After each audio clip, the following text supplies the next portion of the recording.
We're live. Let's just get on in here, bro. Hold on. Let me fix this. What's going on, everybody? Let me just fix this phone up right here. Hopefully it doesn't drop or anything. Hope you guys can hear me right as soon as we click go live. Dylan's phone or laptop just decided to completely shut off and jinx everything. But welcome back to the Faithful Phanatics show. As always, we are live here on DSM-Media's Philadelphia YouTube channel. If you guys are new to the channel, first and foremost, make sure to smash that subscribe button. We are just shy of the first 100 subscribers here on the new channel, so we appreciate each and every one of you that tapped in here with us throughout the morning show. I'm one half of your host, Dylan Davis. To my left, my faithful co-host, Scotty, my man. It never fails. But happy Thursday, and what's going on? Not much, man. How long were we on live there since you dropped out? I think it only went live for like 10 seconds before I hop back in on the phone. Hopefully. Okay. Interesting. Yeah. It was weird because I was looking up. I was like trying to make sure it didn't go live before you popped out of there. But nonetheless, good morning, man. The troubles continue. The difference today, though, I will say, is that the troubles are around America as AT&T and I heard Verizon. Who knows how many people we're going to have in the comment section today, if anyone can even get on their phone.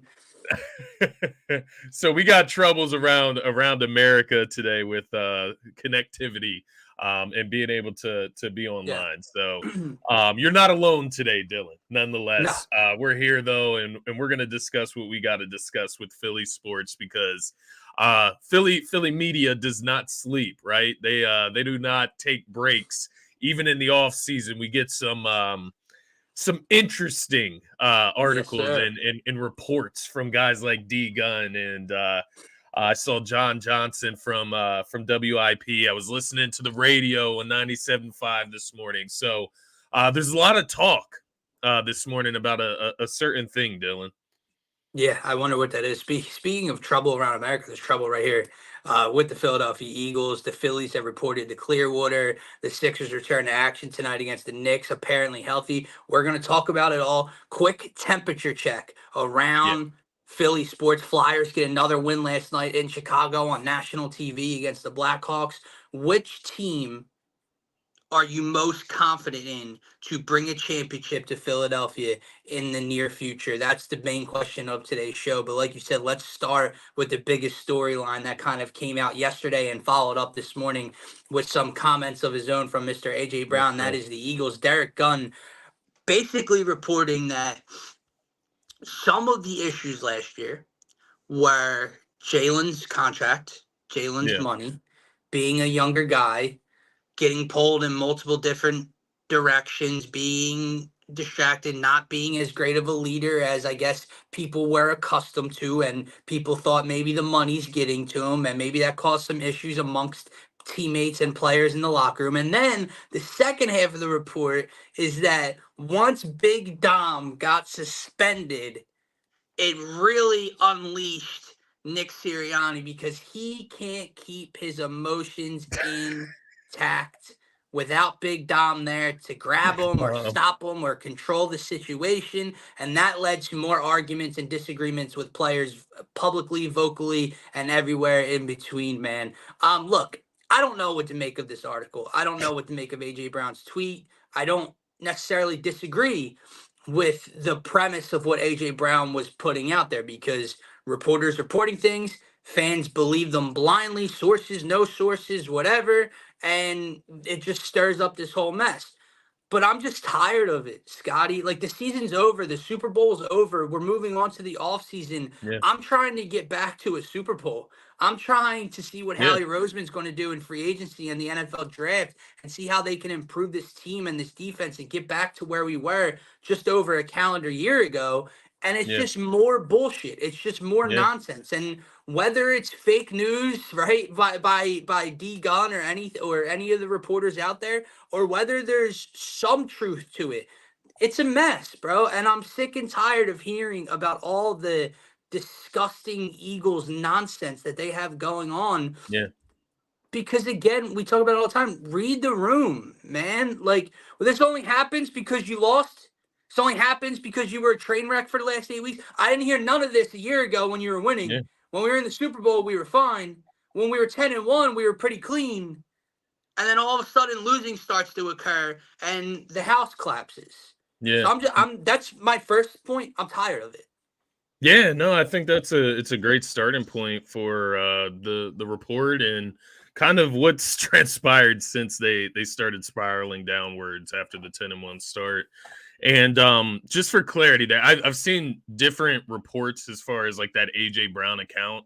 There's people saying that's not AJ Brown. I mean, it looks like AJ Brown's account to me. Yeah. The name does look different. Like the @ name looks different, but the amount of followers on it is crazy. I mean, there's like 260,000 followers on that account. So I don't know if that's his account or not. He did the whole thing. What was it? What was that during the Super Bowl? Right when Travis Kelce yelled at Andy Reid and whatnot in the Super Bowl. A tweet came from that account, went viral. Darius Slay retweeted it and then went back and said it's not the account. So I don't know about that, but like you said, I think the tweet that came from that account, I was fine with that, what it said holistically, because I do agree. I think the media, they're always just going to find something, because the first thing I would ask is, what kind of joke is this that we're reporting this in the first place? Like the Jalen Hurts thing, right? Like obviously something was happening there, right? And then you go to the Nick Sirianni thing with Big Dom, and it starts to turn into like this reality show type of situation. Literally, bro. Where I have to ask myself, like, who's even saying this to D Gun? Who's telling D Gun this? If it's true, it's ridiculous, right? And we've seen Nick Sirianni on the sidelines. We've seen his antics on the sidelines. If it's true, he should not be the head coach of an NFL team. And I would imagine he wouldn't be, right? Like, I don't think Jeff Lurie and Howie Roseman are that stupid. So I'm going to choose to just not believe that. I'll believe that, his demonstrative actions and his antics on the sidelines, I'll believe that they get annoying sometimes, especially when you're losing. I'll believe that because it annoys me.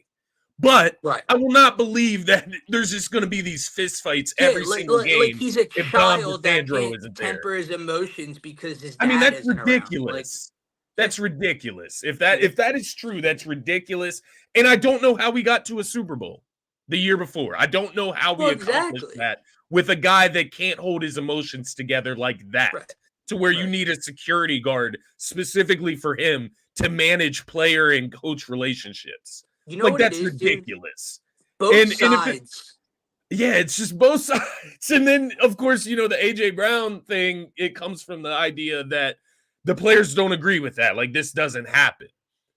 The one side that makes you lean towards believing it, though, like what I will say, look at some of the arguments we saw on the sidelines. I mean, Hassan Reddick. Look at what went wrong. Devontae Smith pissed off. Exactly. Yeah. I mean, these things did happen. That's why it's believable, Scotty, because clearly something was wrong.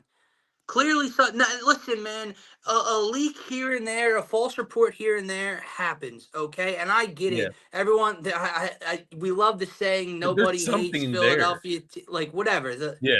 I get the media can be annoying, man.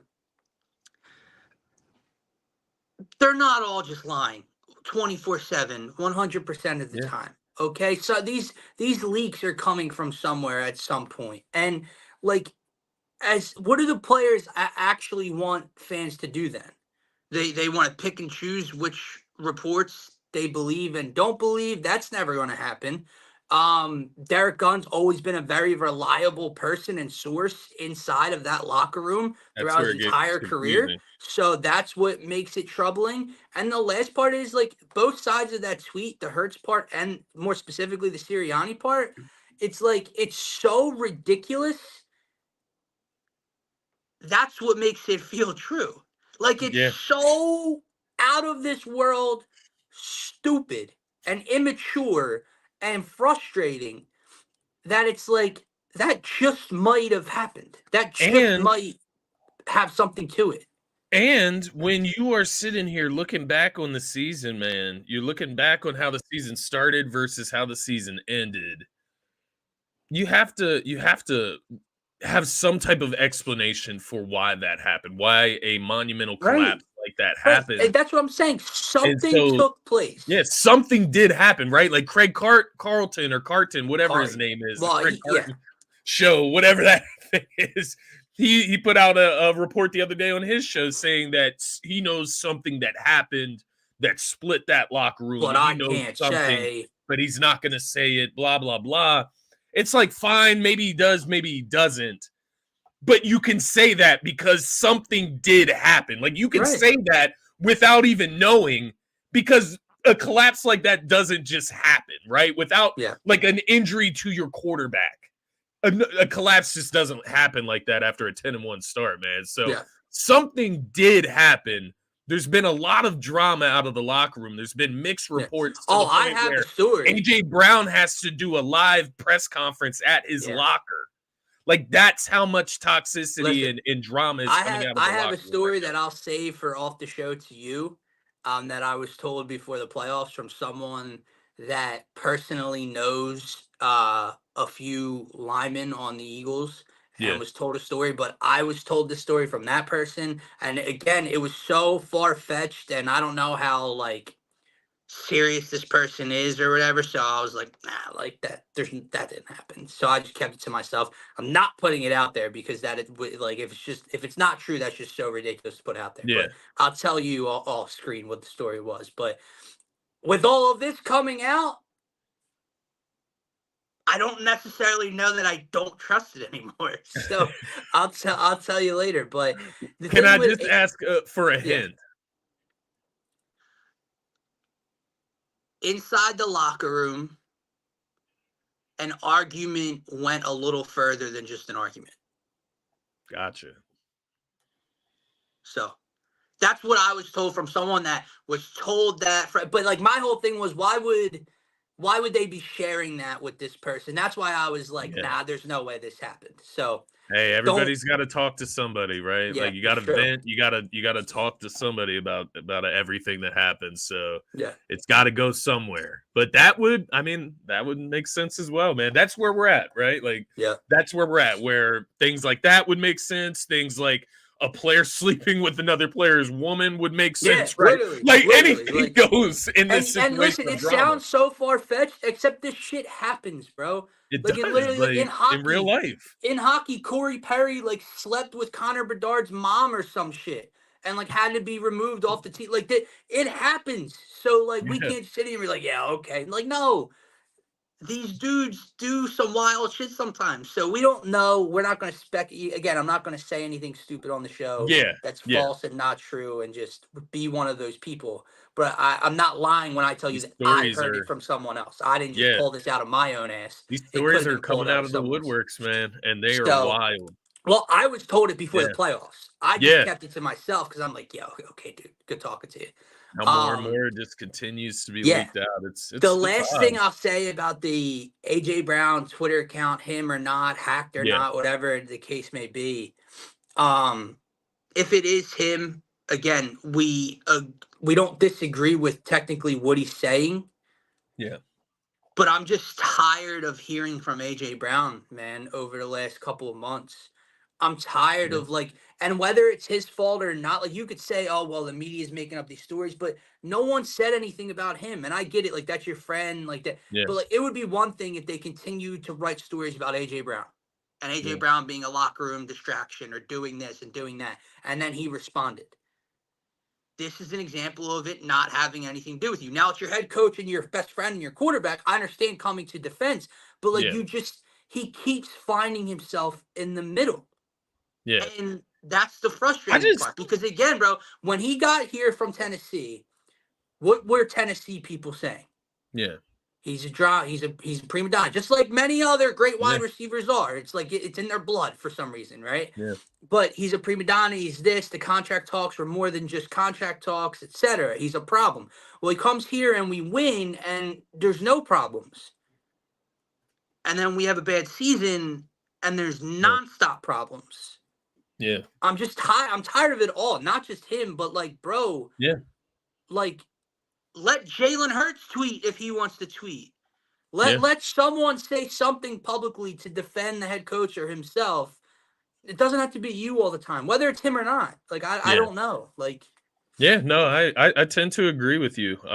Between him and Slay, trying to like correct fans sometimes. It's like this is not even worth your time, like this is not even worth your attention, right? Like you talk about how toxic and how bad it is. Well, you're wasting your time talking and thinking about it, and Listen, maybe my that issue feeds is this. into the collapse itself as well. Like there's too much attention Right. on what everyone else thinks.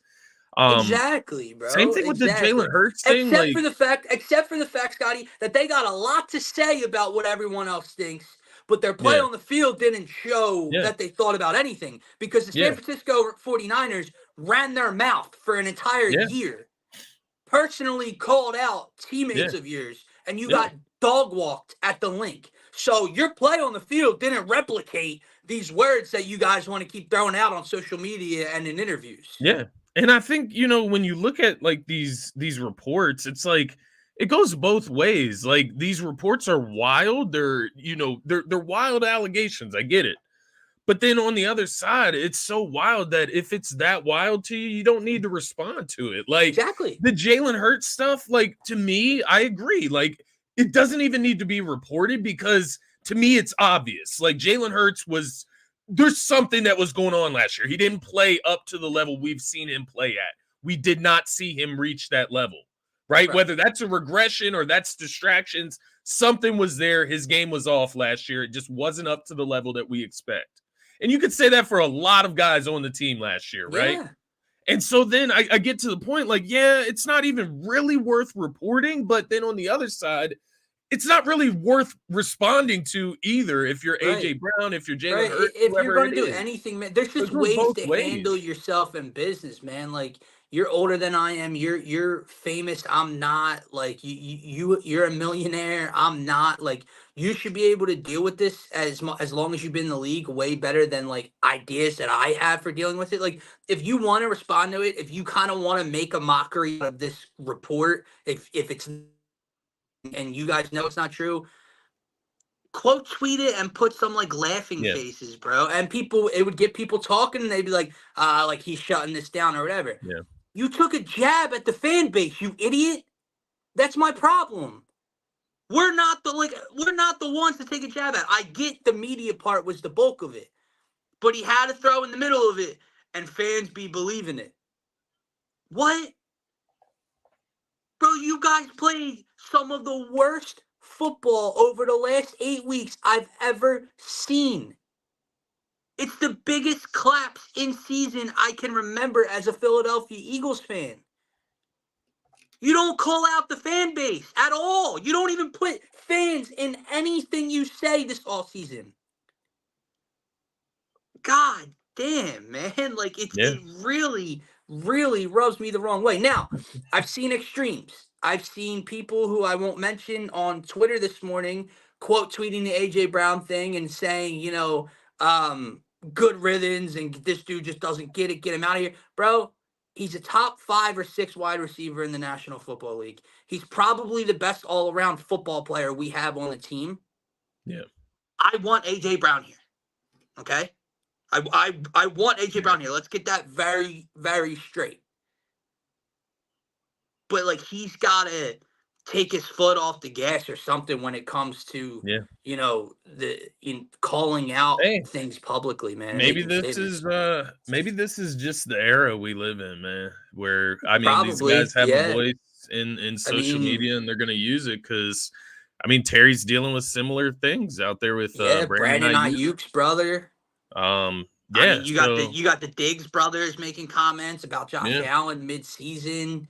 Like, bro, and here's the other thing. Like, I just saw like this Michael Parsons thing with Stephen A. Smith. I think that's another one. It's our generation, but like I just don't know. Like, I don't feel like I fit in this generation, or I guess not like the athletes of this generation, because these dudes on podcasts and going on interviews and stuff talk about their colleagues as if they're retired.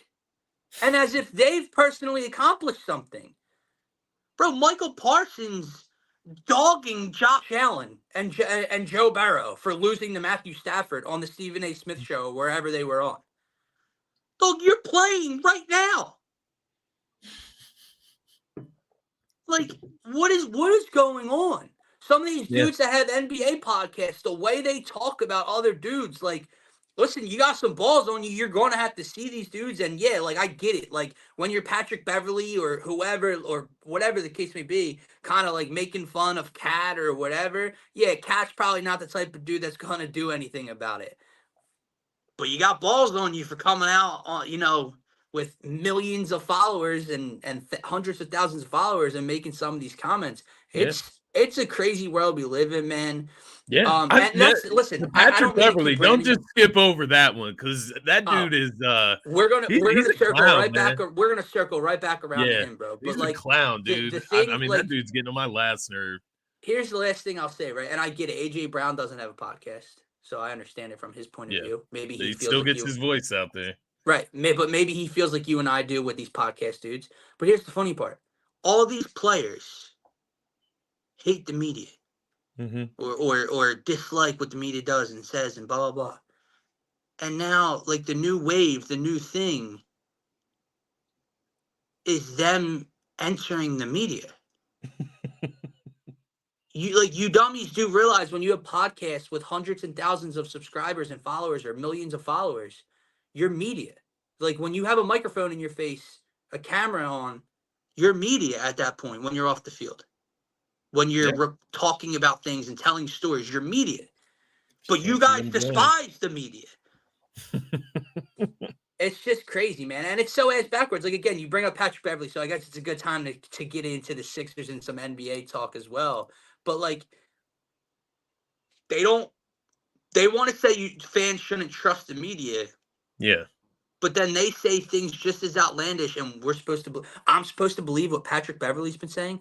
I'm supposed to believe what the fuck Doc Rivers has been saying. Doc Rivers, golly, man, that dude as well, man. But they'll be like, nah, don't believe him. Don't believe that article. Don't believe this. This is bullshit. This is made up. I don't know where you're getting your info from.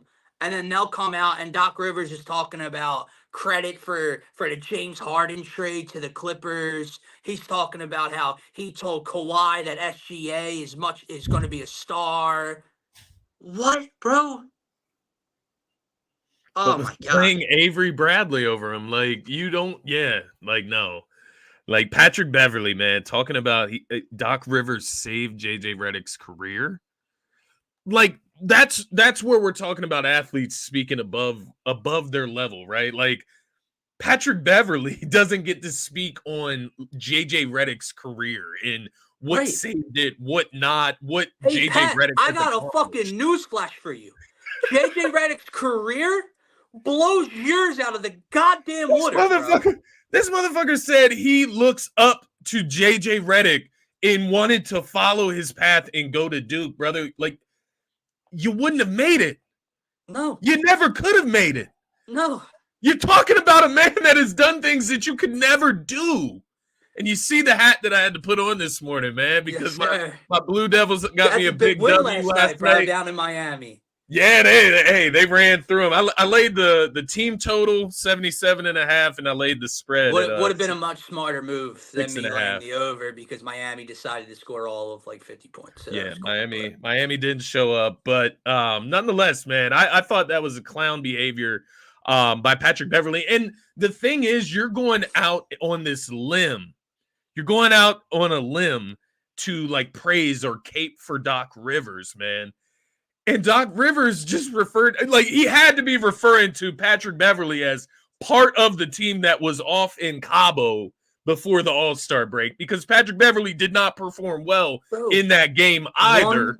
1 point in 16 minutes. 1 point in the game, and his coach references Cabo in reference to where their heads are at. And then Pat Bev came out and said, man, the difference between here and Philly, everybody wants to win. Everybody. It ain't about stats. It ain't about individual success. Everybody here wants to win. You're a joke, bro. You're an absolute joke. And hey, I love JJ. Like, don't get me wrong. I think there's things that JJ Redick says that rubs me the wrong way at times. Absolutely. I love JJ Redick. And I think that honestly, JJ Redick is one of the former Sixers in the media that gives Philadelphia the most respect. The fan base, he still gives the fans a ton of respect. is going to come from player perspective, Yep. and that's the balance of it, right? Because there Right. is some things that I completely Correct. agree with So him on. shouldn't Yeah, that tell you something about his Doc Rivers comments? yeah, Shouldn't that tell yeah, you? First of all, we personally yeah, as Philly fans know it's the fucking truth. yeah, Okay, yeah. but for everyone else out there, like We you watched him said the same ruin thing. careers.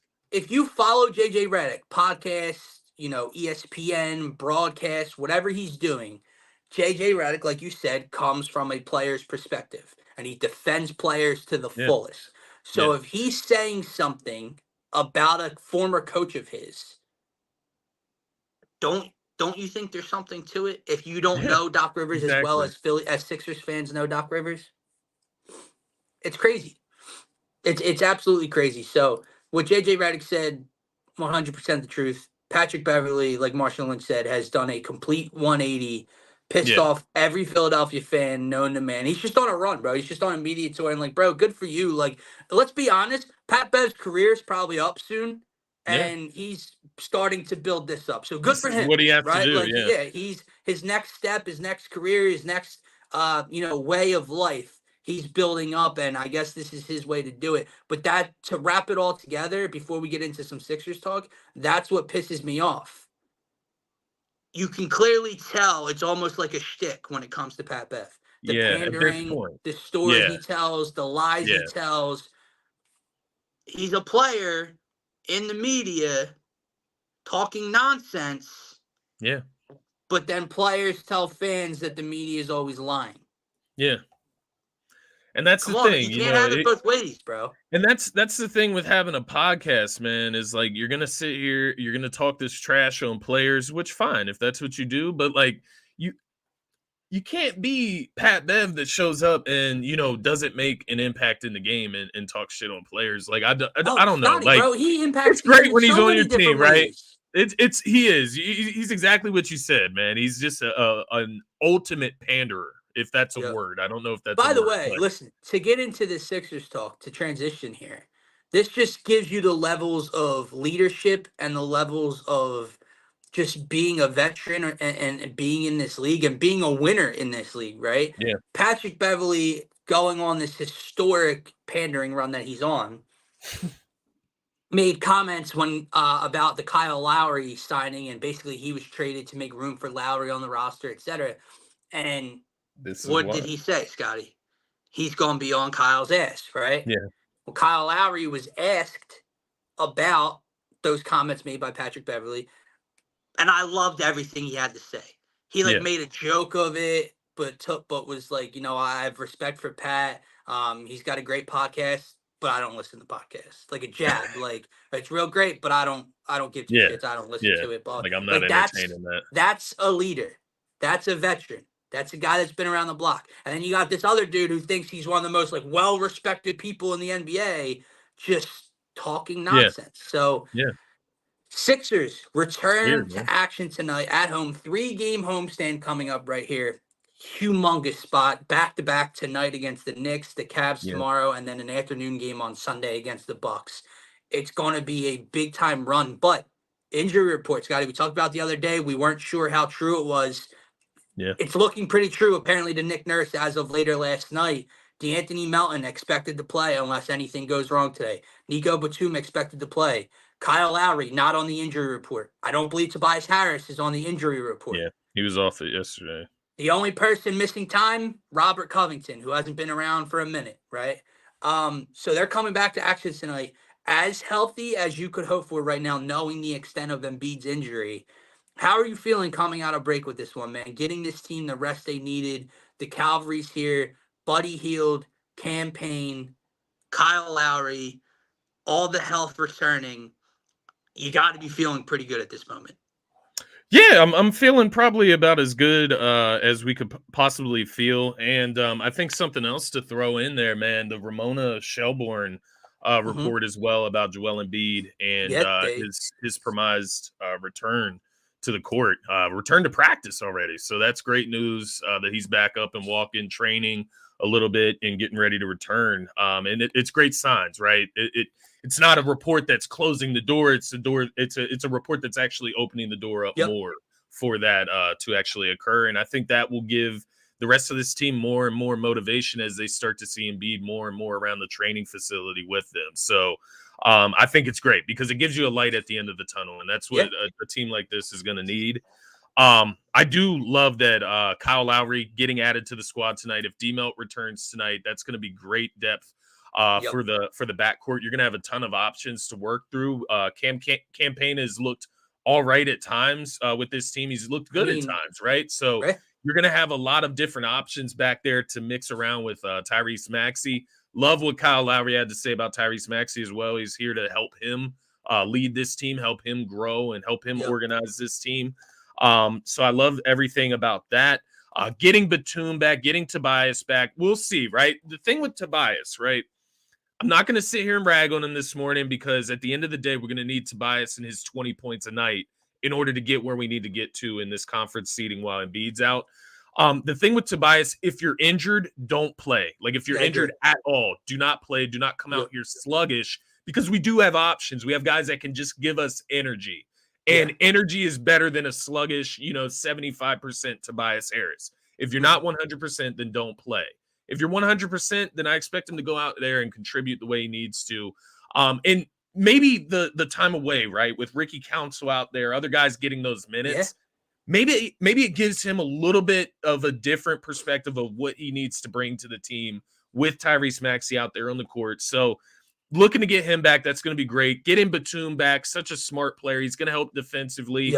He's going to be able to space the floor, right? A little bit better than a lot better than a KJ Martin, a lot better than even a Ricky Council. So getting him back is going to be huge in what he contributes. And I think tonight is a great test against the New York Knicks. Absolutely. A team that's also pretty banged up right now. No OG Anunoby, no Julius Randle, no Mitchell Robinson. So we're going to get a nice test off the break, tonight. And I think that's a good thing. See where this team is at and see as these guys start to return from injury more consistently, then you'll know what you need with this squad along the way. But I'm pretty excited for this team, man. I want to see what they got. I think the test part, even the next 3 games, but you start tonight, like this is a Knicks team that for many people, due to how they've been playing, the Jalen Brunson, the OG Anunoby trade, the Bogdanovich trade, this is a team that has kind of leapfrogged the Sixers in a lot of conversations in terms of title, Eastern Conference contention and things. The last time we played them, Embiid, right? Yeah, Embiid was healthy at home Friday night. Dog walked, beat down by 36 at one point, absolutely embarrassed by this New York Knicks team right after they traded for OG Anunoby. And obviously they're injured right now. No Julius Randle, no OG, I still believe, but they have made the Bogdanovich trade and all. You look at it from that perspective, they're still fine. They're still just as deep, if not deeper now, with more ways to score the rock. So this is a huge test for the Sixers. Tyrese Maxey, right? We talk about tests, man. You look right across the court at Jalen Brunson, and I would argue that these guys are in a similar tier in the NBA right now. But what you can argue about Jalen Brunson is that he has led his team from the beginning of the season. He is the best player on his team. And this is the time for Maxey to prove that he can be a guy like that as well, right? He can prove that he is that caliber of Jalen Brunson or better. Right? This is what I'm looking for from a guy like Tyrese Maxey during this time without Embiid, is to really step up to the plate because, there's times where, having Julius Randle as your second option, he gives you what, 20 to 25 a night, right? Yeah, on potentially horrific shooting. On a good night, he'll give you that. On a bad night, he can give you 11 on horrific shooting. Tobias Harris is the same person, right? So that's your number 2 at this point as well. If you're looking at Max, arguable between him and Buddy, I would say now.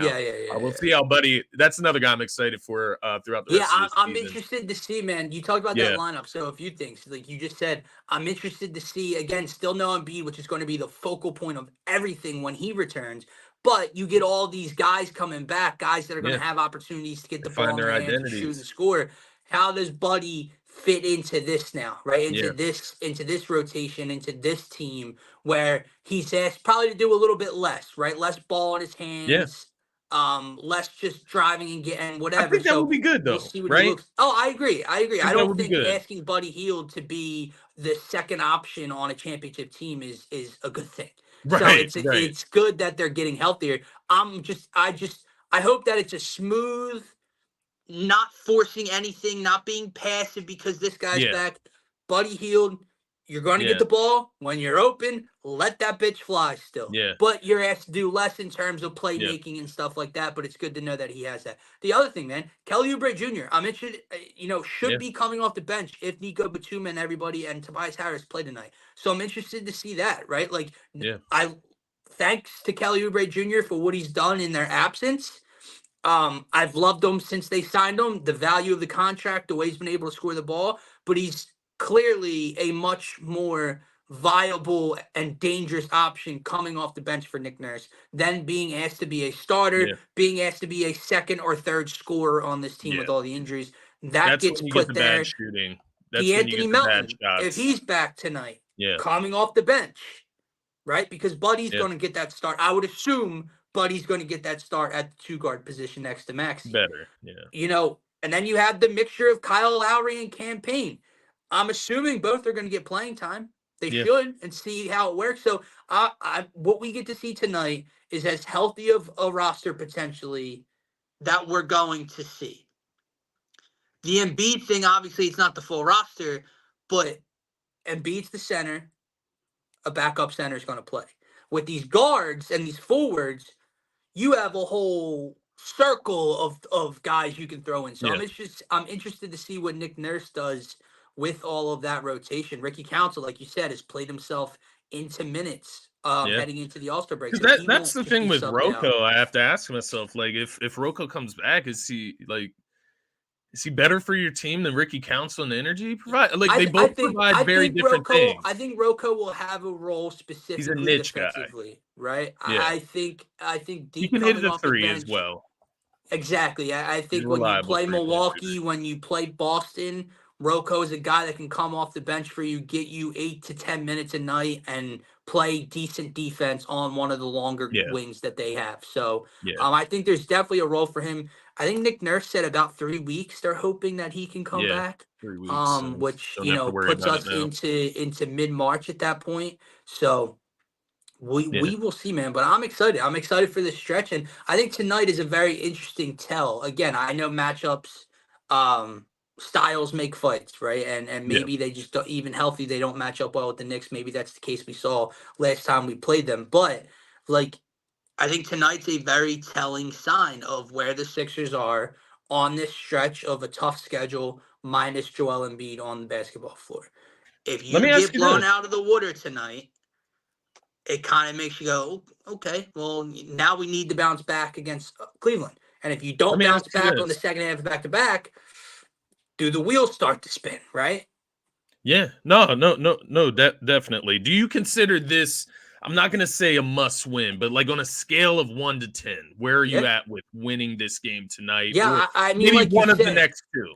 nothing is a must win until we get to like elimination time, right? Yeah, Or like as close to a must win as you can get. yeah. But I do believe this is a very important game for the Sixers in Because these are two terms of, teams in the same exact position yeah. And well, right now in the Eastern that Conference. I mean, this is the first half of a back-to-back with these Yeah, injuries. What's the likeliness that they play tonight and then and then then against everybody Cleveland, plays tomorrow night coming off that long right? injury list? Against a And tough then you play Cleveland team. Sunday against Milwaukee, obviously with no Joel. Yeah, So what does that look like? I mean, to me, you just beat Cleveland shorthanded. They're a very good team. They've been on a very, very big run, obviously, over the last 2 months or a month and a half or so. Are you going to beat them again? It's the second half back to back. To excuse me. me, We this keep is like the saying most Cleveland. likely win of them all. Am I missing a game here? What's up? So we keep saying Cleveland, but it's actually it looks like we play Boston. No. We play What am I Cleveland tomorrow missing night. here? Hold on. There it is. Okay, there was some type of glitch going on in my app here in the ESPN app. Stupid app. So we play the Cleveland. Yeah, I knew we played Boston soon. So we played Boston right Yeah. after Milwaukee on that following Tuesday. Yeah, I So think the once again, Hornets The Hornets are somewhere in there as well, so that should be The a win. Hornets But are after Boston. It's our first okay, game in March. So yeah, I would say the Knicks. Like when you look at the next four, like this is right, the and most the Knicks are injured as winnable. well, right? The Knicks are the injured team out of all these teams as Yeah, well. yeah. So Boston, you're in Boston. This is You one of the kind of homies, need so to you win gotta two. find. Be ideal to win two of these games, right? But Absolutely. can't ask for Absolutely, too bro. much, I I guess. mean, put it this way: if you lined up these teams, these are the top 4 teams in the Eastern Conference ahead of the Sixers right now. Yeah, Okay, you're missing Joel Embiid. I mean, that's everything to us, yeah, right? You go 2-2 against the top 4 teams in the Eastern Conference, no matter how you slice it. That is a successful 4-game yeah. stand. That's the epitome of staying afloat. Yeah, and I would Yeah, argue with that, with the level of talent and competition, that's not only staying afloat because you went 500, but also telling us a little something. This yeah, team should be okay if they can manage that, right? Like yeah, whether you beat the Knicks and the Bucks or whether you beat the Cavs and it doesn't matter. You beat 2 out of the 4, excuse yeah. me. You're in good shape, I would say, and it gives Funny a vote of confidence. they put the tail end of the back-to-back on ESPN tomorrow. It's so hilarious, Yeah, man. right. Tonight's game isn't on TNT. It's not Not on this ESPN. one, It's but not on the tail anything. end. And then you'll get the second half of an injured It's team with they're Cleveland missing the on a MVP back-to-back. against the Caps. So it is funny, man, how they've Cleveland is done on a the back-to-back as Eagles well, or the Sixers. to be fair. Are they? Okay. Yeah, Who do they're on they a play back-to-back tonight? as well. They play Orlando tonight in Cleveland, All right. and then they come to Philadelphia. So Right. not Well, not too again, you're bad of a talking situation, standings, but right? Can the still. Sixers stay afloat? Can they Yeah. can they match some of these teams? Orlando's been fun this year in Cleveland post All-Star break. Those I are the expect teams the you have to beat. Yeah, I Orlando expect they and win Indiana. tonight for the Cavs. Yeah. So if the Cavs win tonight and we lose tonight, and then the Cavs beat us tomorrow, well, that's a big dip in the standings compared to Yeah. trying to catch the Cavs. So you got to find a way to get done. Also, I believe we're 1-1 against Cleveland so far this year. We beat them the Yeah. last time in Cleveland, and I believe they beat us in overtime here a few months back. So, season tiebreakers, we'll see what the Sixers can do, man. Man. But Teams like the Knicks tonight, teams like Indiana. I'm not going to throw Miami in there because we know what Miami can do when they're committed and playing, right? and healthy. Orlando, Indiana, injured Knicks, Atlanta, Chicago, down the line, right? Those are the teams you have to beat while Embiid's Yep. out in order to stay afloat and keep us where we need to be, which is in the top 6. Like that's my goal for the Sixers. I would love to just stay where we're at in 5 or even move up to 4. But in the top 6, out of the play-in tournament, you don't want to be playing one game on the line, right? With maybe an Embiid that just returned, or maybe Embiid's about to return and you have to rush him back. You just don't want to be in that situation. So ideally, 6th seed at the lowest is what you would like to see this team stay at. Let me ask you this before we get into some Phillies talk in spring Yeah. training, and then wrap it up with our question of the day, which if you're watching with us here live right now, the question of the day is, which Philadelphia sports team do you have the most confidence in right now?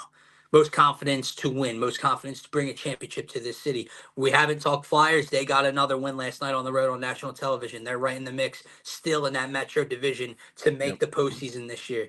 Do you have confidence in them at all? So we'll talk about it all. But last thing for the Sixers. Yeah. We're obviously still a ways off from Embiid returning. Hopefully everyone else can come back healthy tonight and stay healthy. That's the biggest thing. If they were to stay healthy, Scotty, minus Joel, who to you is the most important player on this roster over this stretch of games without him? So I'll go somebody aside from Tyrese Maxey because I think Maxey's going to show up, right? Like he's going to give you 20, right. And 25, he kind of has to, right? If Tyrese Maxey doesn't show up, well, then we're probably in a little bit of trouble. So aside from Maxey. It's between Buddy Hield and Tobias Harris for me, and I'm gonna go with the latter here because we know Tobias Harris at the end of the day, and he's the guy in my mind. From what I've gotten from Buddy Hield, everything's been great so far. So, do I feel he needs to step up in a sense? No, I think he can just keep doing what he's done since he got here. Tobias Harris is that guy that is going to Buddy be. could do a little bit less than he's doing and still be highly successful. If Tobias gives you what he's supposed to, Buddy could do a little bit less, maybe a little more efficient, right? Mm-hmm. And that's looking a lot better. But Tobias has to be that guy. He has to give you 20 a night. He needs to be willing to shoot the three-pointer. He needs to be willing to space the floor, man. And he has to be willing to play defense. We can't, like I said, we can't have those sluggish Tobias nights where he's turning the ball over. He's giving up easy layups. He's not rebounding. He needs to be committed. And it's going to be a big question mark as we go down the stretch here. His next contract, what he's going to be looking at in free agency. I'm not saying it's with the Sixers. I'm just saying his next contract in general, he's playing for that. He has to show that he can be a leader. There's teams like Detroit out there that are rumored to want him and are willing to offer him a big contract this offseason. Well, what are you bringing him in for if he can't lead this team for a little 20-game span, right? Where if we have to ask Maxey to come out here and drop 35 a night and Tobias is giving you 15, a minuscule 15, 14 points a night, that's going to look a little ridiculous as a 22, 21-year-old is leading this team instead of the 30-plus-year-old max contract player. So Tobias Harris needs to go out here, not just play for his reputation in Philly. That reputation is cooked. He needs to play for his next contract. And in order to do so, he needs to be coming out here. He needs to give us 20 a night, man, on good shooting. Good decision. I agree. Tobias Harris is the most important player over this run because he is the biggest unknown to me. And I thought maybe we differ, and I thought maybe Marshall Lynch would be in the comments vomiting right now at the fact that we have to that we're talking about this. But it is the truth. And I think that Tobias Harris's reputation is, like you said, cooked here, right? Like He's not going to be able to earn it back from Philly. It's not going to happen. But I think what Tobias Harris needs to do, especially if they know that Joel Embiid internally is returning and looking around the room, Tobias Harris has a chance to get some of that back. He has a chance to step up, help lead this team without Joel, read the room, and have that confidence that if this big fellow returns with a wall that we have, with what we were doing earlier on in the year against great opponents, we can go on a run. And if Tobias Harris can be consistent enough to help this team go on a run, I think he can earn some of it back. Yeah. Because winning solves all, man. And if he's a part of a winning team down the stretch, that'll get some of that respect back. But I've always dreamed of the Sixers obviously winning a championship, right? And part of that dream is the perception of Tobias Harris, if that was to ever happen with this team, right? And it's a weird feeling, honestly. But I think anytime you talk winning, you talk championships, that's where winning cures all, like you said. And that is the ultimate peak of winning, that, your reputation wouldn't be cooked anymore. I don't know that we would be clamoring to sign him back, but you could clear everything. But you're right. You can earn some of it back with this stretch. Especially if he's just my dream is for Tobias Harris to literally just be a 16-point per game scorer on efficient shooting. 2 for 4 from 3. Yeah. Efficient in the paint and in the mid-range. Be that defender we had last year. Finish at the rim. 16, 17 points. I don't need 23 points from Tobias Harris on a nightly basis. Yeah. 16, 17 points on efficient shooting. The problem is we get 28 points, and then you get 12 points. You get 27 points, you get 9 points. And that's just what you cannot afford to have against these opponents come playoff time, with or without Joel Embiid. Tobias Harris has to be a staple of this team that remains consistent. But that's why he's the biggest, X factor. Yeah, that's the best thing to call him. He's an X factor because there's two completely opposite worlds that we could live in during this time. And one is, where the Sixers are able to stay afloat. Tobias Harris is helping lead the way, right? Giving us a consistent output each night. The other side of that, the opposite world is Tobias Harris being in the games. I can and already the Sixers maybe winning despite Tobias Harris. Yeah, or the Sixers losing by 3 to Boston and Tobias Harris is getting crushed on social media because of his performance. Like I Yeah. can already see it, but Yeah. you just need him to be efficient and consistent and confident is what I'll say, man. Yeah. Confident Tobias I Harris think is that's what a you big need. part of it, man. Speaking of confidence, you know who's got confidence? This entire Philly squad. Yeah. Just ooze confidence. The owner coming down, saying, go get our fucking trophy back. They're down in Clearwater right now. The vibes seem high. Larry Boa hit a hole-in-one yesterday out on the golf course on their annual tournament. Bryce Harper's down there. That's something we actually can discuss, which has been circling Philly sports media lately, is that Bryce Harper Yeah. contract extension Extension. request. He wants to play till he's 45 at least. So we can talk about that here in a second. Would you do it? Would you not? I think it's a very Man. I think it's a Speaking very of Bryce Harper, let me break this one to you. Marcus Hayes dropped an article on Philadelphia Inquirer. It says Bryce Harper risks alienating Phillies teammates and Philadelphia with his outrageous contract requests. Talk about media. This dropped Marcus at Hayes. 10:07 this morning, man. Marcus Hayes has been and Marcus always will Hayes. be an asshole. Okay, Yeah, but that's crazy. But listen, yeah, I mean that article title, whatever, he's got it alienating his teammate. Like let's just stop it there. Bryce Harper is the Philadelphia Phillies. yeah, Trey Turner, JT Realmuto, Nick Castellanos, Kyle Schwarber, they're all here yeah, because of Bryce Harper. exactly. You know, I've always said with these kind of guys, write them a blank check, give them whatever they want. I would love if Bryce Harper played here till he was 45. But I will say, no, I would not be giving Bryce Harper this extension. And I'm not mad at him for asking. I'm not saying they can't work anything out in the near future. I'm not saying they shouldn't extend him. I'm saying right now, when did Bryce sign here? 2018, 27, like somewhere around there. Something like that. Yeah, So he's played about 6 years of what? His 13-year deal. He's not even halfway done it. And it doesn't really have to do with that. Like the AAV, I get, like he's not even one of the top like 10 or 15 highest paid players per year anymore. It's a great value to me. When Bryce Harper's healthy, there isn't a better player in the world. I know he's just ranked 11th, and I get the argument for the guys in the top 10. They're all yeah, great. I mean, we've watched Bryce Harper over the last 2 years, especially in the playoffs. There's not a better baseball player in the world for my money. But I think it is malpractice to just blindly extend someone with 7 years left on their deal through the age of 45. Do you know what I mean? yeah, I think it's just kind of never like unseen, unheard of. You know, like yeah, I don't know what to make of that, right? yeah, So no, I wouldn't do it right now.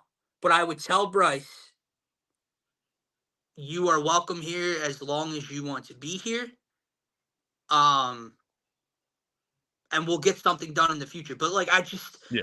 no, like I don't know how to say. I know that sounds crazy. No, Yeah. no, There's a I can't. my view on it, there's a fine line, right? Like how bad does he want this extension? And there's a fine line here because as you mentioned, this all started with Bryce Harper, right? Like this stuff, this Correct. things that have transpired over the last few years, we don't get to this point of back-to-back NLCS trips, right? With Yeah. this team and a trip to the World Series without Bryce Harper making that decision to come here and be a part of this team. And so when push comes to shove, like if Bryce Harper says, I'm not playing if I don't get the Which extension that I will never want, happen, but then I'm giving him what he wants at the end of the day. I think he right. is that Which type goes of against player everything I stand for yeah, when it comes to like players whining and complaining yeah. and getting their way. Like we just talked about the Damian Lillard thing I and mean, we all the just James talked about Harden AJ nonsense. Brown. We just talked about AJ Brown and his media presence, but then at the end of that segment, we said we would not get rid of AJ Brown. We would not move on from AJ Brown. Now, I know that's a completely different discussion Scotty, than an extension. The guy is 31 years old right now. He is 31. It's a risk. It would be ignorant to think it's not a risk. It's a humongous fucking risk. Yeah. I mean, what does it look like if Bryce Harper can't play baseball anymore at age 38? And you've given him 7 more fucking years. Yeah. I mean, that's organizational malpractice. What's riskier though? And this is a question. I don't know where I would lean on this question myself. What is riskier, an unsettled Bryce Harper with this club, or Bryce Harper at 38, 39, whatever, for up to 45, man? Like, that is a long ass time. What is riskier, right? Like, you think Bryce Harper would just play baseball? At the end of the day, he loves to play, and he's just going to play regardless. And I don't think it's anywhere near that, right? I think that Bryce loves to be here. I think he has a goal and a plan to reach with his career and in Philadelphia. Yeah. And I just think it was kind of like spoken out loud. Like, I would like this, and it'll be an ongoing discussion probably. Yeah. I don't think it's anything like, I want this, and it's a demand, and I'll be unhappy if I don't get it. Bro, but again, bro, you signed a 13-year deal, no opt-outs. You can go back to his introductory press conference. I'm here for Philadelphia, spending the rest of my career here, blah, blah, blah. 6 years in, you don't get a 7 or 8 year extension. Like, that's just... That's ludicrous to me, Scotty. Like, I there's no way you could argue that that's a reasonable thing to do. And I'm not letting anybody hold me hostage, bro. Like, if this was year 8, Bryce Harper, and he was still playing at an MVP level, and he had, 4 more years left, 3 more years left, whatever the case may be, and he wants this extension, he wants to remain here, I'd give it to him. You're 31, okay?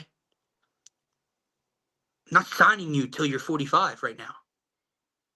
If you're still playing, guess what? If you're still playing at a very high level when you're 36, 37, 38, 39 years old, I'll sign you back for 6 more years at a lot of money. I'll give you that respect, and you will deserve it if you're still playing at a high level. But, Scotty, think about this. It's unprecedented. Who the fuck just gets a contract extension? I mean, literally, he got 13 years. He will be done his contract when he's like 37, 38, 39 years old, somewhere in there. If he gets the extension through age 45, you're talking about a 20-year deal, almost. It just doesn't happen. You better bring in a ring. He's my favorite Philly. He's my favorite Philadelphia athlete right now. I want this dude to bring a championship to the city, probably more than anybody else. But no, I can't. I'm not just giving you an extension till age 45 right now, today, in 2024. I can't do it. So that's that conversation. I just worry it all falls apart if you're watching. You don't give him what he wants, right? Like, if he was that type of guy, like if he was willing to take it that far, I do worry just what it would do to the clubhouse. But I agree. Hopefully, it just won't get to that point. Like, I agree. But here's what I would do. I would say, Bryce, we love you. We're willing to extend you. We're willing to maybe restructure at the back end in that extension, give you more, right? Like, you're only making 25, 24 mil right now. We'll give you more then. But it's going to be like a 3-year extension. And you're here for 10 more years total. And it's this money at the end. Brother, you're not getting a set to say too. Like, it is it's fair. You're not getting a 7 or 8 year extension 6 years into your 13-year deal. What are we talking about? Trying to take advantage. That's what I'm saying. He's not. And again, I don't think it's anything in terms of a demand or frustration if he doesn't get it. I would definitely hope not. But it's like, you do know how valued and loved you are. And maybe this is something you could get away with. And what I'll say is this. If Dombrowski and Middleton go out and do it, it ain't my money. And hell, I am happy that Bryce Harper's here till he's 45. Let's go on this ride together. Okay? I'm not mad at it if they do it. The question is, would I do it if I was John Middleton and Dave Dombrowski? No, I wouldn't. Yeah. Yeah. It would be a hell of a thing if we looked back, whatever it would be, 2040 or 45, I Yeah. don't even know. And no rings in that span. Like that would Yeah. turn the pressure all the way up. I mean, the pressure's up anyways with this I group mean, that they Scotty, have, but it's but not. It's the winning. Obviously, like that has to yeah, come first, and hopefully, like in the near future, right? Like yeah, Wheeler's getting older. Like Jake, like you got guys that aren't going to be here for 11 more years, right? yeah, Like you got Bryce and whatever, but you don't have all of this time. Obviously, you can, they're going to be competitive for a very long time, but it's not even just the winning. It's like, bro, just think about history. Who the hell is playing baseball at age 40, 41, 42? And like, that's still 3, 4, 5 years away from when he wants to from what play till. he's shooting for, yeah. And by the way, you're With the 31, major bro. injuries. But not even just that. How do you know by age 40 you're going to want to play for 5 more years? What if you've had Yeah. enough? People But change you so want the much. organization to sign you through that. It can't happen. I'm sorry. It can't happen. It can't. Anywho, Bryce Harper, the exciting news is Bryce Harper's in Clearwater. Everybody's down in Clearwater. Spring training games kick off this weekend.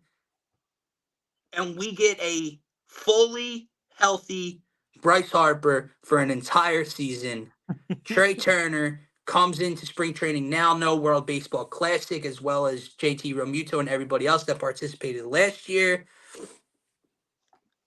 Where do you sit on this team right now, Scotty? Obviously, we've talked about it a couple different times here on the show with the different free agents and the pitchers that remain out there. And can the Phillies be active and go out and get a Montgomery, a Snell, or trade for a Clase or some bullpen help, whatever they're going to do? Time will tell. Hopefully, Dombrowski and Middleton are not done. But this Yeah. team, as it right now, as it stands, is still a top 3 team in the National League. It's still a National League and World Series contender. They're healthier. They're still dangerous. That lineup you added with Whit Merrifield, you re-signed Nola. Where do you stand heading into spring training right now compared to maybe the last year or two? Yeah, no, I would be lying if I said I wasn't excited and confident. I think is the bigger word for this team and how I feel about them. I'm very confident that they're going to come out this season. They're going to compete for what they need to compete for, which is a World Series, a title. And I think they have all the players in place. I know we're looking to add some some pitch in depth, whatever the case may be. They go out and get Whit Merrifield. A big addition there, just a flex guy that can go in a lot of different spaces on the team. But I do think we are getting to a point with them where it almost becomes it won't become this because of the NL, right? And the NL East specifically, right? With the Well, Braves. you want to say it's become expected that they get there? It's becoming expected, and it's becoming championship or bust, right? Yeah. It's becoming get to the World Series or bust. And I think we're even past that, man. It's not even just getting to the World Series. Even though you fell short last season, Yeah. it isn't just getting there. You have to win it. We Yeah. need to win it within this window. And we're talking, there's multiple windows we're looking at right now, right? You have the big Bryce window, the big Trey window.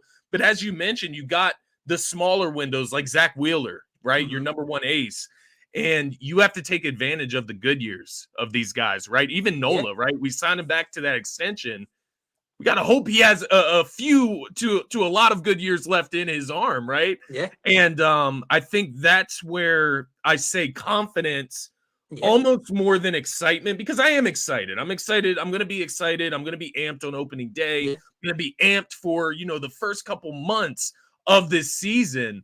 But there is going to be a point where I'm just like, well, get me to the postseason, because that's what I need to see. That's where the stripes are going to be earned this season. I think so. There's a balance to it. You need to enjoy the season at the same time. Nervousness to the confidence and to the expectations. Dodgers got a lot better. Dodgers got a lot better. Braves have improved and just signed steal after steal after steal of a contract to 8, 9, 10, 11, 12-year deals. They're here forever, it feels like. they're going to be in your way. And again, like the nervousness comes from, yeah, we own the Braves. They don't want to come to CBP. Are you going to continuously beat Until the they Atlanta do. Braves postseason after Right. postseason after postseason with all Right. that talent that they have? Right. It's a very difficult thing to do. Or are you going to see the Dodgers first with Yamamoto and Ohtani and everybody else that they signed this year? Yeah. That's a lot of unknown over there, but that is a hell of a ball club. Okay, let's just throw that out there. Yeah. But there is still a confidence in the greatness of this team, in the greatness of this lineup. Talent. I've said it to you 2 years ago. I said it last year when they improved by adding Trey Turner. And I'll say it again this year by having a Marsh, Merrifield, Rojas-esque platoon out there rather than a Jake Cave involved or whatever. Yeah. I will take this lineup one-on-one versus any lineup in the MLB. Yeah. I take it. I can say that confidently as well, am I saying they are better? Are they better than the Atlanta Braves lineup? Right. Are they better than this new Dodgers lineup? Not saying I won't say they're overall better.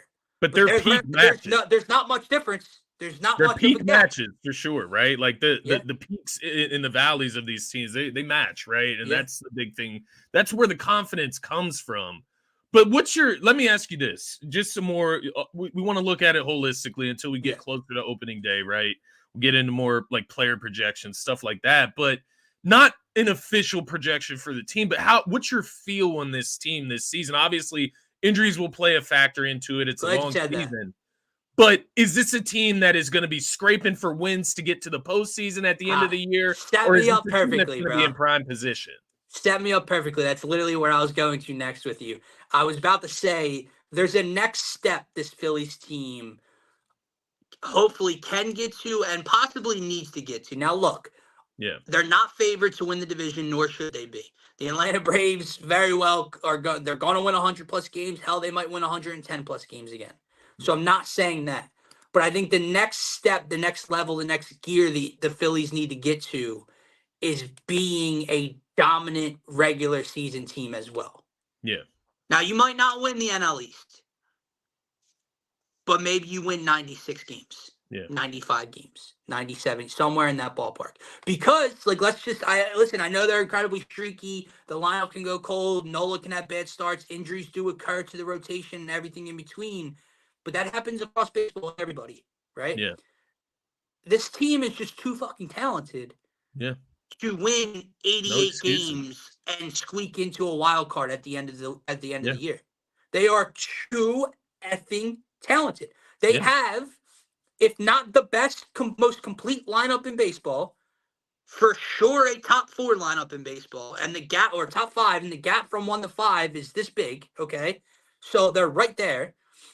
Bullpen, it pisses us off on a daily basis, it feels like, but guess what? Every ranking you see comes out has the Phillies bullpen as like a top 7 bullpen in the league. Top 6 bullpen in the league. Rotation. Zach Wheeler is probably a top 5 pitcher in the MLB. He's one of the most underappreciated and undervalued pitcher in the league. Aaron Nola, you signed to this extension as your 2. Maybe they add another. Ranger Suarez, Taijuan Walker, Christopher Sanchez. You have a 6th guy, right? I mean, from top to bottom, every area of this ball club, the postseason experience included, the next step is to be a complete dominant team throughout the regular season. Be in the conversation with the Braves and the Dodgers, because I know the Dodgers haven't done anything and they haven't even gotten to play the Phillies because they've been eliminated earlier. I know we beat the Braves and we own the Braves in the postseason. Yeah. But it always feels like it's such a hill to climb when we get to the postseason because we're underdogs and that and blah, blah, blah. No, it's time to put yourselves in that conversation. Yeah. And I think that's a good point, because when I'm saying that it's, title or nothing for this team, right? Win or go home, win or bust for this team holistically, that doesn't become true until they get to the postseason. And then that goal is now established, and that's what you're going towards. But a way for them to show that they have improved is to go out here and dominate over the course of the entire season and put themselves in a comfortable place going into the postseason. They've shown us what? One thing over the last 2 years. They improve. They've shown us what over the last 2 years? that it is a 162 game season. It Yeah. is a marathon, not a sprint. Slow starts do not matter to this ball club. But wouldn't it be fucking nice to Yeah. get off to a hot start, and not like a week or two hot start? I'm talking It'd be into very nice. June. This team is rolling into the summer, into the All-Star break, into the trade deadline area. That's what I'm talking about. There's no Like, excuses can they not to be, either. can they start the season 13 games over 500, right? Can they be, 20-8 ball club or 20-9 ball club in that area to start? If they don't, what do you see? What could you see being the reason for that right now, very early into spring training, right? Like, what could I you see think being that issue, that weak spot? I think if the Phillies are a somewhat inconsistent team again throughout the year, they Right. get off to a somewhat slow start, whatever. I think that the conclusion we have to officially come to is just the roster construction. Not that it's a bad thing. We've had all the success. We're confident. There's talent all over the place. But this team is just a Yeah. streaky team. And most importantly, the lineup is what I mean by that. Yeah. If they come out and they're up and down and up and down, they're great for 2 weeks, they're bad for a week. They're great for 3 weeks, they're bad for a week and a half. If that happens, it's just like the DNA of this lineup. It's Yeah. just who they are. It's Kyle Schwarber. It's JT Realmuto. Yeah. It's Nick Castellanos.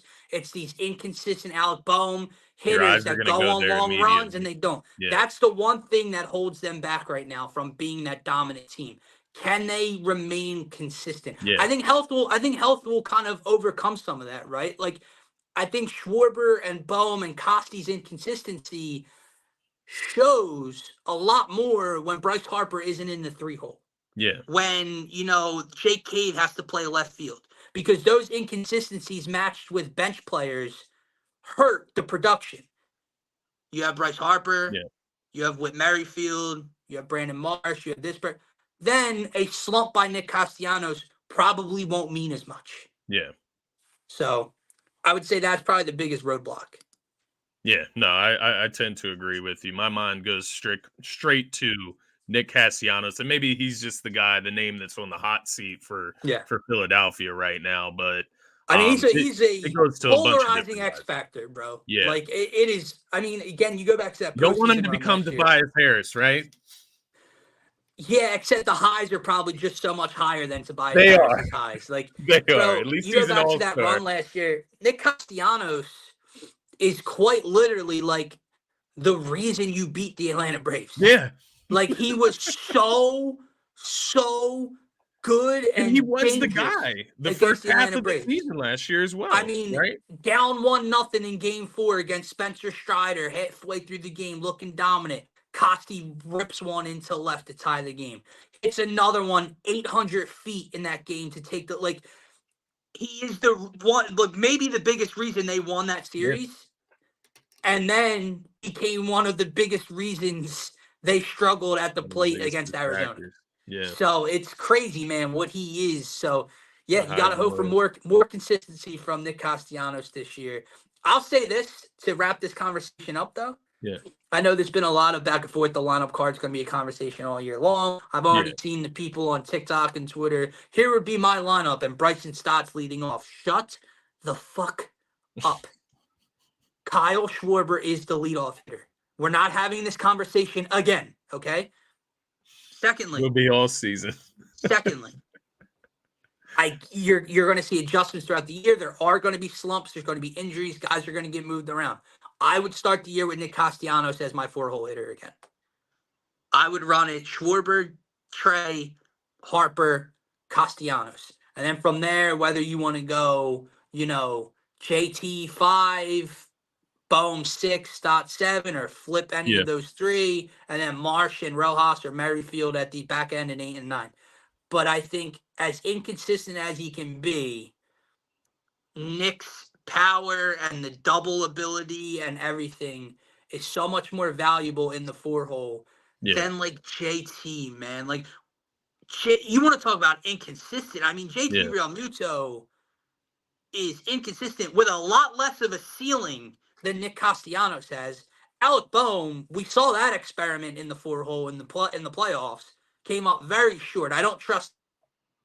I'm putting Nick in the 4 hole, and I'm putting whoever's best to protect him behind him. So, if that's Stott, I'm putting Stott behind him. If it's JT or Butt, I'm putting one of them behind him. There is an interesting thought I had. You can't do it, and I'm not going to do it. Bryce Harper has to hit in the first inning. He has to be your 3-hole hitter. It's the best spot. But there is an interesting concept of having Turner, Castellanos, Harper. Because you can't, what are you going to do to Nick? You know what I mean? Where are you going to go to Nick? It's not going to happen. It shouldn't happen. Harper's your 3-hole hitter. I stand by that. But there is this thought of if you protected Nick between Trey and Bryce, what could you get out of him this year? Yeah. I don't know. Yeah. I do like the idea, though. I think giving Nick that early confidence that he's locked in right in the 4-hole and knowing his role with the team, I think that would bode well for a guy that obviously struggles with confidence at times, right? He has these significant highs and lows. That's right. He's got the ultimate swagger to him, and then he's got this when he's high, man. Ultimate frustration to him. So we'll see. No, I agree, and I will say holistically for this Phillies team before we get out of here, man. With the last question of the day, I will say I do think this is a season where they can show that they are different, that they're taking that step forward. I agree. And improving because you do get a healthy Bryce, you do get a trade not off the World Baseball Classic, right? There's going to be times in the future where they spend more in the offseason, maybe they make moves at the deadline, whatever. But I would ask, if not this year, when? What is the nudge on the roster that has to be given to make this team a dominant regular season team? You know what I mean? Yeah.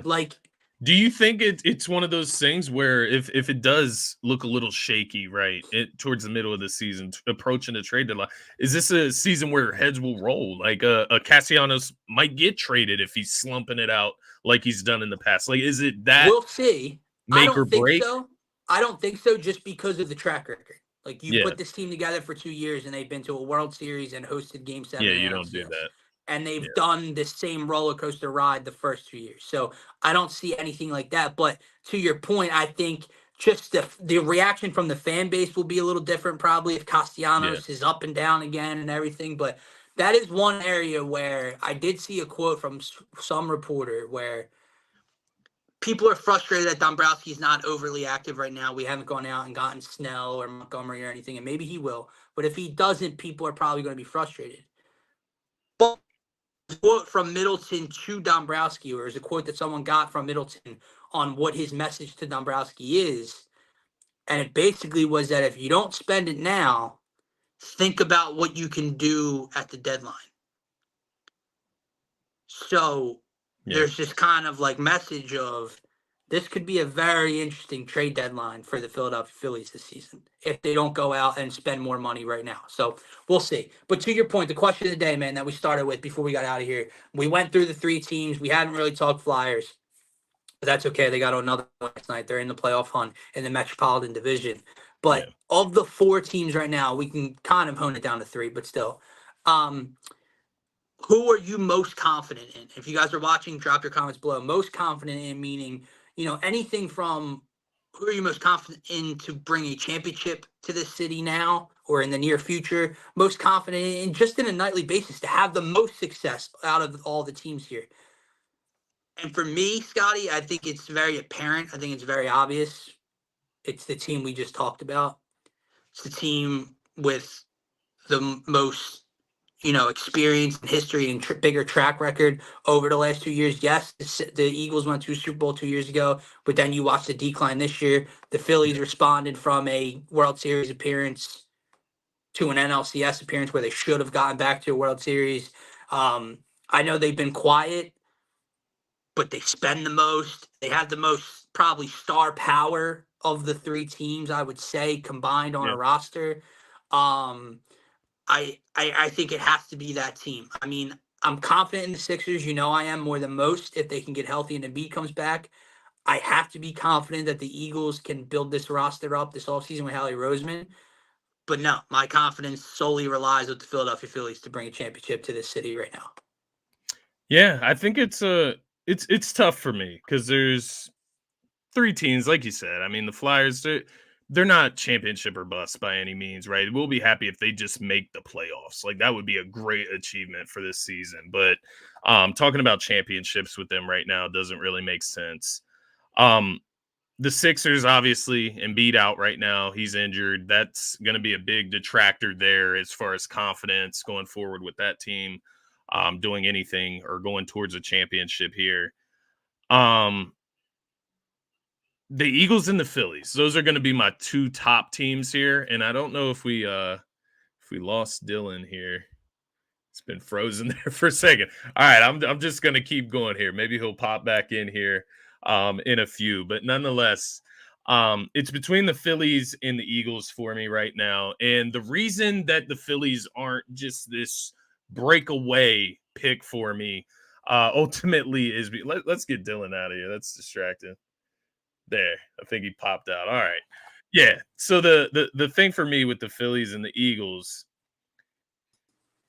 the reason the Phillies aren't necessary. Welcome back, man. I was stuttering. I'm seeing your frozen face on the screen. But nonetheless, I got down to the Eagles and the Phillies as far as my top two picks. Did he freeze there again? Interesting. I'll just keep going here. Nonetheless, I got down to the Phillies and the Eagles here, Dylan. The reason the Phillies aren't the breakaway favorite, even after everything that's transpired over the last months with the Philadelphia Eagles, is the opposition with the Phillies. That's what worries me. That's the biggest detractor for me with the Phillies, is the fact that we are comfortable with them getting in behind the Dodgers or even behind the Braves when it comes to get into the postseason, when it comes to winning the division. We're so comfortable with them getting into the postseason, and then you see where things go. And I get it. But if you are going into the postseason lower than these teams each and every time you reach the postseason, then it's hard to argue that you should be favored over those teams to win the championship. So when it comes to that, that's the detractor for me.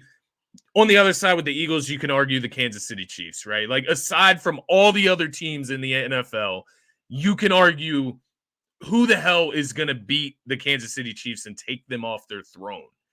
And it's really hard to think through that question because there's not a great answer as long as Patrick Mahomes and Andy Reid are involved with this team and are part of that tandem there, right, in Kansas City. So I am going to ultimately go with the Phillies right now.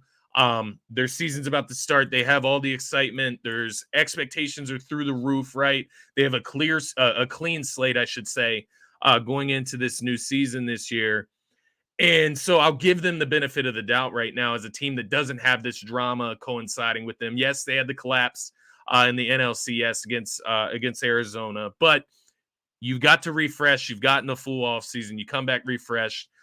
You come back with Bryce Harper fully healthy. You come back with Trey Turner not coming off a World Baseball Classic, so on and so forth.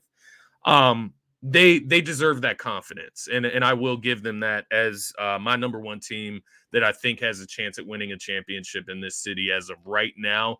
Now, I will say this as a caveat with the Eagles in mind here, because that's the other team for me that is right there. Like, I get it. They collapsed. They were a 10-1 football team that was not performing even at their highest level during that 10-1 stretch. So I'm looking at that team last year. I'm looking at it as a team that not only underperformed, but they had an untapped peak that was available there for them to reach. A lot of guys were a part of that. What does Howie Roseman do this offseason? Because Howie Roseman is not a GM that sits on his hands after coming off a season like that where you may as well not have made the playoffs, right? Like, you made the playoffs as a wild card. You end up losing first round to the Tampa Bay Buccaneers that made it in as a 9-win team. You lose first round. You may as well not have made the playoffs. Generally speaking, when the Eagles are coming off a season like that, Howie Roseman bounces back and he has one of his better off seasons. And they've gotten better over time, right? We saw it right before this last Super Bowl trip, what he was able to do with Jalen Hurts as the franchise quarterback in mind. able to go out, get guys like A.J. Brown, and take this team to the next level, right? Had a dip last year, had some guys underperform, like James Bradbury, who performed very well the year before. There's guys across the board that happened to. Jalen Hurts didn't perform as well as he did the year before. Howie Roseman doesn't sit on his hands. Jeffrey Lurie doesn't sit on his hands. They already went out and got a pretty experienced, coaching staff with Vic Fangio and Kellen Moore. And so, yeah, I am preparing myself to be excited for the Eagles. Through all this drama, this toxicity of an offseason, I have to give the benefit of the doubt to the Philadelphia Phillies and where they're at right now. But I have no doubt in my mind, after this offseason of the Eagles, we could very well be talking about them as the favorite there. I think it's that close between these two teams. But looks like we lost Dylan for good, guys. I've been on here for about an hour and 25. I'm happy for I got to talk to all of you guys today. We got to fit it in before Dylan's big vacation. He's going to the Poconos this weekend. So we will not be live tomorrow for our normal Friday show. That's why we're here on Thursday, guys. But we'll be back next Monday with Phaithful Phanatic. Whatever seems to pop up over the weekend. We'll recap the Sixers weekend.